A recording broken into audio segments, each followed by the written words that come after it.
So another subject that I'd like to talk about is I know I have a big dog and I like to take him for a walk. And so we go to the park and he runs around and sniffs and does his dog thing and acts like he's the stud of town. But one of the things that people have said to me a lot is that the city provides all the parks, and if the city wasn't providing the parks, we wouldn't have that. But my understanding is the park in my neighborhood was actually built by the developer. What's the truth to that? Really two different ways you can do it.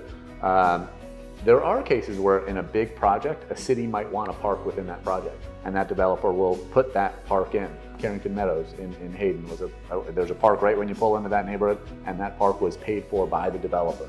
So sometimes those parks are then given to the city and the city can maintain it. Other times in a homeowners association, everybody will have dues and you'll maintain some common space or some green space or a park area.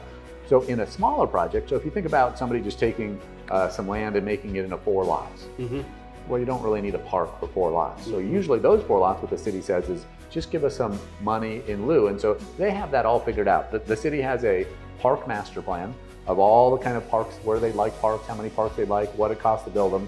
And then they divide that amongst future growth and say, hey, if everybody gives us the same amount of money, and so with each house that gets built in the city of Hayden, a certain amount of money goes into that kitty, and then the city can build a park later or improve a park later. Or if it's a larger subdivision, like that Carrington Meadows neighborhood, that developer will just put in the park.